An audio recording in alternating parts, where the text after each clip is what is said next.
ہمارے پاس بہت کچھ ہے لیکن کتنی مدد کرتے ہیں، اور کچھ نہیں تو کم از کم کسی کو کھانا تو دے سکتے ہیں، لیکن کبھی ہم نے پوچھا بھی ہے، کبھی ساتھ والے کے پاس جا کے پتہ کرتے ہیں، شاید مہنگائی کا دور ہے، فلاں بھوکا ہو، شاید وہ سامنے ظاہر نہ کرتا ہو، بتا نہ سکتا ہو، اس کو کھانے کی ضرورت ہو، پیسوں کی ضرورت ہو، شاید اس کے گھر کے اندر آٹا نہ ہو، یہ ہم نے کبھی سوچا ہے؟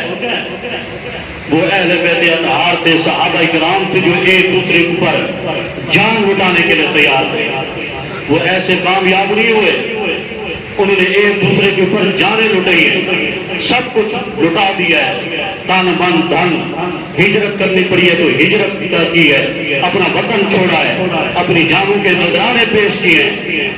تب اللہ رب العزت نے کہا رضی اللہ عنہم ورضوا عنہ، اللہ تعالیٰ فرماتا ہے میرے نبی کی جماعت مجھے اتنی پسند ہے، تمام صحابہ، ایک دو کی بات نہیں، تمام صحابہ، فرمایا رضی اللہ عنہم ورضوا عنہ، اللہ نے قرآن کے اندر اعلان کیا میں ان سے راضی ہوں، یہ مجھ سے راضی ہے، یہ ان کا طریقہ تھا۔ اب اگلی بات حضرت فاطمہ الزہرا رضی اللہ تعالی عنہا کی حضرت علی المرتضیٰ شیر خدا کے ساتھ جو شادی ہوئی، اس شادی کے اندر بھی بہت بڑا ہمارے لیے پیغام ہے، اور ان لوگوں کے لیے بالخصوص پیغام ہے کہ جو اپنی بیٹیوں کی بچیوں کی شادی کرتے ہیں لیکن ان سے پوچھتے نہیں، بہت بڑا ظلم ہے، بہت بڑی زیادتی ہے۔ بیٹے سے ہم بار بار پوچھتے ہیں اور آگے ڈیمانڈ بھی ہوتی ہے کہ ہمیں ایسی جو ہے ایسا ویسا رشتہ چاہیے، لیکن بیٹی سے پوچھنے والا کوئی نہیں ہوتا کیونکہ وہ بیچاری بول نہیں سکتی، اگر بولے گی تو جوتا اٹھا کے ہم دھمکیاں دیتے ہیں، تو انہیں ہماری توہین کر دی ہے، ہماری غیرت کا سوال ہے، تو یہاں ہمیں غیرت یاد آ جاتی ہے، باقی معاملات کے اندر غیرت یاد نہیں آتی۔ یہ غیرت نہیں ہے، یہ اپنی بیٹی کے ساتھ ظلم ہوتا ہے، ظلم، کیونکہ جو میں بات بیان کرنا چاہتا ہوں وہ دلیل کے ساتھ ہے، بلا دلیل نہیں۔ فاطمہ الزہرا اور علی المرتضیٰ کی شادی کیسے ہوئی؟ حضرت ابو بکر صدیق رضی اللہ تعالی عنہ اللہ کے نبی کے پاس جاتے ہیں، اے اللہ کے محبوب پیغمبر، میں تو آپ کا غار یار ہوں، میں تو آپ کا رفیق سفر ہوں، ہر وقت آپ کے ساتھ ہوتا ہوں، ہر وقت 24 گھنٹے آپ کے باتوں کے اوپر عمل کرنے والا، آپ کے اوپر جان نچھاور کرنے والا ہوں۔ اللہ کے محبوب پیغمبر کہتے ہیں اے ابو بکر کیا بات ہے، کیا بات کرنا چاہتے ہو؟ سیدنا ابو بکر صدیق کہتے ہیں اے اللہ کے محبوب پیغمبر، میں نے اپنے دل کے اندر سوچا ہے فاطمہ الزہرا جیسا رشتہ کائنات کے اندر نہیں ملے گا۔ اونچی آواز سے سبحان اللہ تو کہہ رہے، جن کو اہل بیت سے محبت ہے اونچی آواز سے کہیں سبحان اللہ۔ سیدنا صدیق اکبر نے کافی دیر سوچا، سوچنے کے بعد کہا اے اللہ کے نبی، میں یہاں پہ پہنچا ہوں آپ کے پاس تو میں ایک بات کرنا چاہتا ہوں، میرا دل چاہتا ہے کہ فاطمہ کا رشتہ میں لے جاؤں، میں فاطمہ کے ساتھ نکاح کرنا چاہتا ہوں، لیکن اللہ کے نبی خاموش رہے، جواب نہ دیا۔ اس کے بعد میرے دوستو سیدنا فاروق اعظم جاتے ہیں، وہ بھی خواہش کا اظہار کرتے ہیں اللہ کے نبی میرا دل چاہتا ہے میں فاطمہ کا رشتہ لے جاؤں، ایسا رشتہ کائنات کے اندر نہیں ملے گا۔ دوسرے صحابی جاتے ہیں، اللہ کے نبی خاموش ہوتے ہیں، بالآخر حضرت عبد الرحمن ابن عوف رضی اللہ تعالیٰ عنہ علی المرتضیٰ شیر خدا فاتح خیبر کے پاس جاتے ہیں اور کہتے ہیں اے علی، اسی طرح سیدنا ابو بکر صدیق بھی علی المرتضیٰ کو مشورہ دیتے ہیں اے علی، ہمارا خیال یہ ہے آپ کے ساتھ حضرت فاطمہ کا رشتہ اچھا رہے گا۔ سیدنا ابو بکر صدیق بھی مشورہ دیتے ہیں، عبد الرحمن ابن عوف بھی کہتے ہیں اے علی، ہمارا تو دل چاہتا ہے آپ جاؤ اللہ کے محبوب کے پاس، فاطمہ فاطمہ کا رشتہ لینے کے لیے علی المرتضی جاتے ہیں اللہ کے محبوب کے پاس، قدموں کے ساتھ بیٹھ جاتے ہیں، لیکن بات نہیں کرتے، شرم محسوس ہو رہی ہے، حیا محسوس ہو رہی ہے۔ اللہ کے محبوب پیغمبر کہتے ہیں اے علی بولو کیا بولنا چاہتے ہو؟ علی المرتضی خاموش ہیں۔ دوسری مرتبہ کہا اے علی بولو تو صحیح کیا بات کرنا چاہتے ہو؟ علی المرتضی پھر خاموش۔ تیسری مرتبہ سیدنا امام الانبیاء کہتے ہیں اے علی بولو تو صحیح کیا بولنا چاہتے ہو؟ علی المرتضی کہتے ہیں اے اللہ کے نبی میں حضرت فاطمہ کا رشتے کے متعلق بات کرنے کے لیے آیا تھا۔ امام الانبیاء آگے جواب دیتے ہیں انشاءاللہ انشاءاللہ۔ علی المرتضی پریشان ہو کے باہر نکلتے ہیں۔ حضرت عبد الرحمن ابن عوف کو کہتے ہیں میں نے جو آپ کو کہا تھا مجھے انکار ہو جائے گا، مجھے آپ لوگوں نے ویسے بھیجا ہے۔ عبد الرحمن ابن عوف کہتے کہ نہیں انکار نہیں ہو سکتا، کچھ تو بات کی ہوگی۔ میرے دوستوں حضرت علی المرتضی کہتے ہیں ہاں اللہ کے نبی نے صرف ایک جملہ کہا انشاءاللہ کہا۔ عبد الرحمن ابن عوف نے کہا اے علی سمجھ لے کہ تیری شادی ہو گئی ہے۔ اللہ کے نبی نے انشاءاللہ کہا ہے، اس کا مطلب یہ ہے کہ شادی ہو چکی ہے، نکاح ہونے والا ہے۔ بالآخر اللہ کے نبی نے تمام صحابہ کرام کو بلایا، تمام صحابہ کرام کو بلا کے جمع کیا اور حضرت فاطمہ الزہرا رضی اللہ تعالی عنہا کے پاس بھی جاتی ہیں، لیکن صحابہ کرام کو بلا کے جمع کر کے بولتے ہیں اے میرے صحابہ گواہ ہو جاؤ، اے صدیق اکبر، اے عمر بن الخطاب، اے عثمان غنی، تمام گواہ بن جاؤ، میں حضرت فاطمہ اپنی بیٹی کا رشتہ علی کے ساتھ کرانا چاہتا ہوں۔ اللہ کے نبی تمام صحابہ کرام کو جمع کر کے پیغام سنا کے میرے دوستو جاتے ہیں حضرت فاطمہ کو زہرا رضی اللہ تعالیٰ عنہا کے پاس۔ یہ بڑا عجیب پوائنٹ ہے، بڑا اہم نقطہ ہے ان لوگوں کے لیے جو اپنی بیٹیوں کے نکاح تو کرتے ہیں لیکن ان سے پوچھتے نہیں ہیں، زبردستی ان کی شادی کرا دیتے ہیں، بعد میں طلاقیں ہوتی ہیں، بعد میں ان کی بیٹی ذلیل ہوتی ہے، دن رات اس کے اوپر ظلم و تشدد ہوتے ہیں، پوچھا نہیں جاتا۔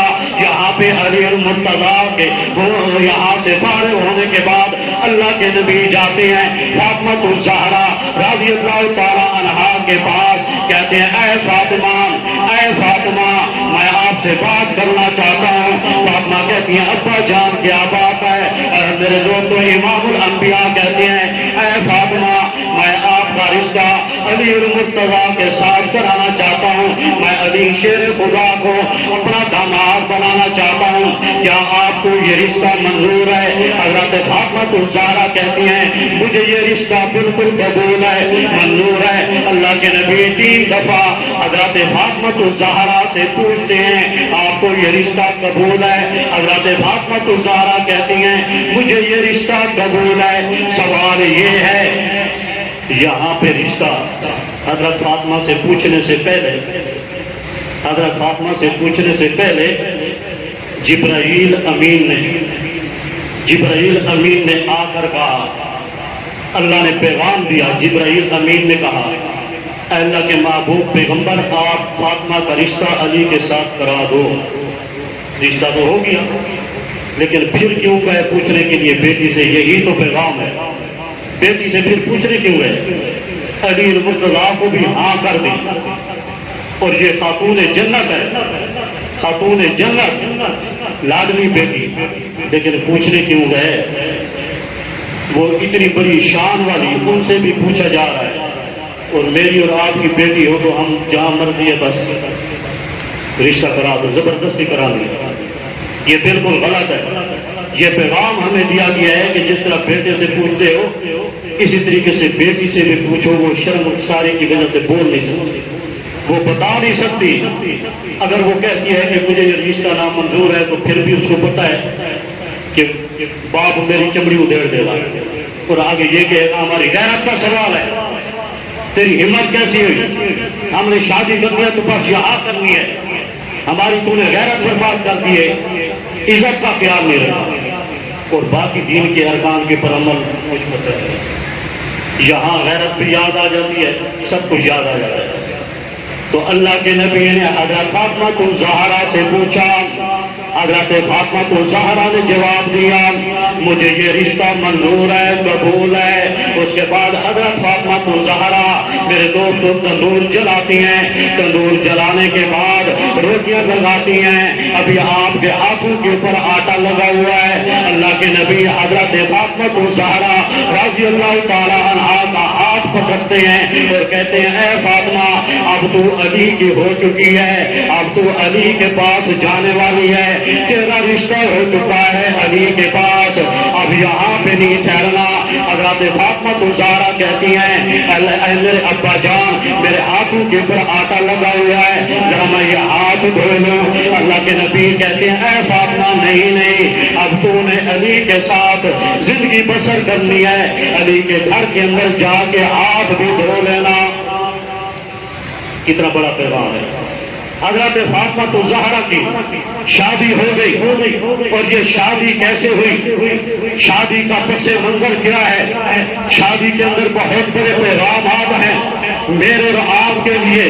ہم کوئی رشتہ تلاش کرتے ہیں، فلاں کی نوکری ہونا ضروری ہے، فلاں کے پاس پرادے ہونا ضروری ہے، فلاں کے پاس کوٹھی کا ہونا ضروری ہے. بے شک اس کو سورۃ فاتحہ نہ آتی ہو، بے شک سورۃ الاخلاص نہ آتی ہو، بے شک وہ چٹا ان پڑھ ہو، دین کا کچھ پتہ نہ ہو، بس اس کے پاس نوکری ہونی چاہیے. یہ بڑا اچھا رشتہ ہے. ہاں اگر کوئی نیک رشتہ ہے، 5 وقت کی نمازوں کا پابند رشتہ ہے، نیک سیرت ہے، نیک اخلاق ہے، لیکن وہ غربت زدہ ہے تو کہتے ہیں کہ یہ تو بالکل فارغ ہے، اس کے پاس تو اپنے پاس کچھ نہیں ہے، یہ ہمیں کیا دے گا. تو میرے دوستوں یہاں پہ دین والوں نے دیکھا ہے تو میرے دوستوں صرف دولت کو نہیں دیکھا ہے تو دینداری کو دیکھا ہے تو دین کو دیکھا ہے اخلاق کو دیکھا ہے تو نیک نیتی کو دیکھا ہے تو سیرت اور کردار کو دیکھا ہے. حضرت فاطمہ الزہرا کا رشتہ ہوتا ہے. حضرت فاطمہ الزہرا کے رشتے کے لیے علی المرتضیٰ کو بلایا جاتا ہے. اے علی اپنے شادی کے انتظامات مکمل کیجیے. 6 مہینے تاریخ دانوں نے لکھا ہے حضرت فاطمہ الزہرا کی 6 مہینے کے بعد یا 1 تاریخ کے مطابق 1 مہینے کے بعد یا 1 تاریخ کے مطابق سال کے بعد رخصتی ہوتی ہے. حضرت فاطمہ الزہرا کی شادی کی تیاری کیسے ہوتی ہے. حضرت علی المرتضیٰ کے بھائی حضرت عقیل کہتے ہیں اے علی اب میرا دل چاہتا ہے کہ آپ فاطمہ کے ساتھ شادی کر لیں، شادی کا بندوبست کریں. حضرت عقیل حضرت سلمان فارسی کو بلاتے ہیں. حضرت سلمان فارسی آتے ہیں، اونٹنی لے کر آتے ہیں. حضرت عقیل ساتھ ہوتے ہیں، اونٹنی لے کے آپ جاتے ہیں اللہ کے محبوب پیغمبر کے پاس. ہم آئے ہیں فاطمہ الزہرا کا رشتہ لینے کے لیے. اللہ کے محبوب پیغمبر حضرت فاطمہ الزہرا کو تیار کراتے ہیں. یہاں پہ حضرت فاطمہ الزہرا کی شادی کی تیاری کیسے ہوئی. حضرت فاطمہ الزہرا کے گھر کی لپائی کس نے کی.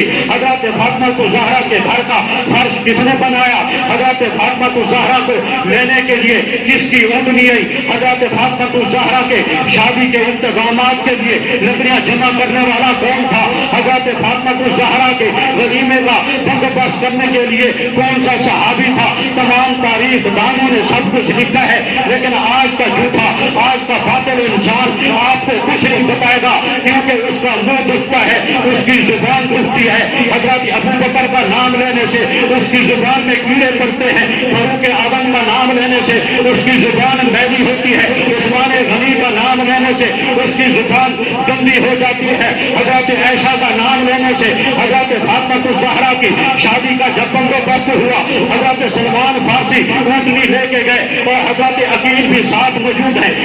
حضرت اللہ کے نبی حضرت اسماء بنت امیس اور حضرت ام ایمن کو حکم دیتے ہیں آپ حضرت فاطمہ الزہرا کے گھر کا فرش ٹھیک کریں، درست کریں. اور حضرت عائشہ کو حکم دیتے ہیں آپ حضرت فاطمہ کے گھر کی لپائی کریں، گھر کو ذرا مزین کریں، گھر کو خوبصورت کریں. اللہ کے محبوب پیغمبر حضرت ام حبیبہ حضرت عائشہ صدیقہ حضرت ام سلمہ کو کہتے ہیں اے ام سلمہ، اے عائشہ، اے ام حبیبہ، جا کے آپ حضرت فاطمہ کو دلہن بناؤ اور حضرت فاطمہ الزہرا کی مکمل تیاری کرو تاکہ آج حضرت فاطمہ کو خدیجہ الکبریٰ سب کی اماں یاد نہ آ جائے۔ تو میرے دوستو، حضرت فاطمہ الزہرا کی شادی اس طریقے سے ہوتی ہے۔ آپ کو پتہ ہے حضرت فاطمہ الزہرا کے گھر کی نپائی کرنے والا کون تھا؟ اسے حضرت عائشہ کہتے ہیں۔ آپ کے گھر کا فرش ٹھیک کرنے والا کون تھا؟ اسے حضرت ام سلمہ ام ایمن کہتے ہیں۔ آپ کو دلہن حضرت فاطمہ الزہرا کو دلہن بنانے والا کون تھا؟ اس کو حضرت عائشہ کہتے ہیں، اس کو حضرت ام سلمہ کہتے ہیں، اس کو حضرت ام حبیبہ کہتے ہیں۔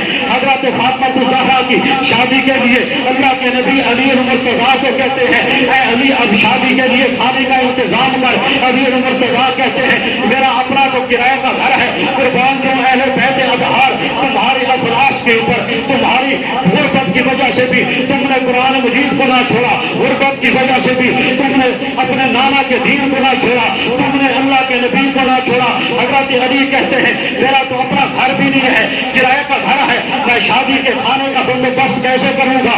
حضرت سعد ابن ابی وقاص کہتے ہیں میرے گھر کے اندر ایک چھترا ایک دمبا کھڑا ہوا ہے، وہ میں آپ کو دینے کے لیے تیار ہوں، اور 7 پیسے دیتے ہیں، 9 درہم دیتے ہیں۔ کہتے ہیں اے علی یہ 9 درہم ہے، 5 درہم کے کھجور لے آؤ، چھوارے لے آؤ، 3 درہم کا آپ شہد لے آؤ، اور 1 درہم کا گھی لے آؤ۔ گھی اور شہد کو ملا کے کھجوروں کی گٹھلیوں کو پیس کے ان کو آپس میں مکس کر کے شہد کو گھی کے اندر مکس کر کے اس کے اندر یہ کھجور کی گٹھلیاں پیسی ہوئی ڈال دو، یہ تیار کر کے براتیوں کو کھلایا جائے۔ اس کے بعد میرے دوستو ولیمے کا بندوبست ہوتا ہے۔ حضرت علی کہتے ہیں میرے پاس تو کچھ نہیں ہے، صرف ایک زرہ بچی ہوئی ہے۔ علی المرتضیٰ اپنی زرہ اٹھا کے جاتے ہیں بازار کے اندر بیچنے کے لیے، میں اس کو بیچ کے اپنے شادی کی ولیمے کا بندوبست کرتا ہوں۔ اتنے میں دیکھتے ہیں حضرت عثمان بازار کے اندر نظر آتے ہیں، اے علی کیا کر رہے ہو؟ یہاں پہ میں آپ کو پریشان دیکھ رہا ہوں۔ حضرت علی المرتضیٰ کہتے ہیں میں نے اپنے شادی کے ولیمے کا بندوبست کرنا ہے، لیکن میرے پاس صرف یہ ایک زرہ ہے، یہ میں بیچنے کے لیے آیا ہوں۔ علی المرتضیٰ سے کہتے ہیں عثمان غنی علی بتاؤ یہ زرہ کتنے کی بیچنی ہے؟ پھر آخر علی المرتضیٰ کہتے ہیں کہ میں نے اتنے کی بیچنی ہے۔ حضرت عثمان غنی کہتے ہیں یہ زرہ مجھے دے دو اور رقم لے لو۔ حضرت عثمان غنی وہ رقم جب لے لیتے ہیں میں ان کو بتلانا چاہتا ہوں جو کہتے ہیں عثمان غنی علی سے بغض رکھتے تھے، جو کہتے ہیں عمر فاروق علی سے بغض رکھتے تھے، جو کہتے تھے ابو بکر صدیق علی سے بغض رکھتے تھے، فاطمہ کا حق کھا گئے تھے۔ میں ان کو یہ دلیل کے طور پہ بتلانا چاہتا ہوں ہماری آنکھیں اندھی ہو چکی ہیں، تاریخ کا مطالعہ کرو، کتابیں پڑھو۔ یہاں پہ عثمان غنی جب رقم لیتے ہیں زرہ دیتے ہیں، زرہ دینے کے بعد کہتے ہیں اے علی یہ رقم بھی واپس لے لو اور زرہ بھی میں نے تمہیں وقف کر دی۔ اور ملنگ کہتا ہے کہ وہ فلاں فلاں کا حق کھا گیا تھا۔ کتنے جھوٹ بولتے ہیں، وہ صرف عوام کو رلاتے ہیں، آگے بس عوام کھانے مار مار کے رو رہی ہے، باقی کچھ پتہ نہیں۔ حضرت عثمان غنی نے کیسا سودا کیا ہے، کیسا سودا کیا؟ جب زرہ خرید لی رقم دے دی، اس کے بعد کہا اے علی اب زرہ میں تمہیں وقف کرنا چاہتا ہوں اور یہ ولیمے کے پیسے بھی لے جاؤ۔ تو شادی کے ولیمے کا بندوبست کس نے کیا؟ سیدنا عثمان نے۔ کس نے کیا؟ جب ولیمہ کرنا ہو تو دونوں چیزوں کی آپ کو اجازت ہے۔ اگر آپ چاہیں تو مختصر ولیمہ کر سکتے ہیں، اگر آپ چاہیں تو بڑا اچھا ولیمہ بھی کر سکتے ہیں۔ تاریخ دانوں نے لکھا ہے امام الانبیاء نے حضرت فاطمہ الزہرا کا بڑا اچھا ولیمہ کیا ہے، بڑا ٹھاٹ کے ساتھ ولیمہ کیا ہے۔ یہاں پہ ولیمے کا بندوبست کر دیا جاتا ہے، حضرت فاطمہ کا مہر مقرر ہو جاتا ہے، تمام چیزیں طے ہو جاتی ہیں۔ اس کے بعد حضرت فاطمہ کو زہرا کو اپنے علی کے گھر کے اندر چھوڑنے والا کون تھا؟ اسے حضرت سلمان فارسی کہتے ہیں۔ حضرت فاطمہ کو زہرا کے گھر کے فرش کو ٹھیک کرنے والا کون تھا؟ اسے حضرت ام سلمہ ام ایمن کہتے ہیں۔ حضرت فاطمہ کو زہرا کے گھر کی نپائی کرنے والا کون تھا؟ اسے حضرت عائشہ کہتے ہیں، حضرت ام حبیبہ کہتے ہیں، حضرت ام سلمہ کہتے ہیں۔ آپ کو گھر تک پہنچانے والا کون تھا؟ حضرت عقیل حضرت سلمان کہتے ہیں۔ اور آپ کی شادی کا بندوبست کرنے والا کون تھا؟ اسے حضرت سیدنا ابی وقاص کہتے ہیں۔ آپ کے شادی کا ولیمے کا بندوبست کرنے والا کون تھا؟ اسے عثمان غنی کہتے ہیں۔ اور آپ کی شادی کے لیے بڑا اہم پیغام ہے، آپ کی شادی کے لیے لکڑیاں جمع کرنے والا کون تھا؟ اسے فاروق اعظم کہتے ہیں۔ یہ ہے سیدنا فاطمہ الزہرا کی شادی۔ اس کے اندر ہمارے لیے بہت بڑا پیغام ہے کہ اگر شادیاں کرو تو اس طریقے سے کرو جس طرح اہل بیت اطہار نے کیے ہیں، جس طرح صحابہ کرام نے کیے ہیں۔ دعا ہے کہ اللہ رب العزت ہم سب کو صحابہ کرام اور اہل بیت اطہار کے نقش قدم پہ چلنے کی توفیق عطا فرمائے۔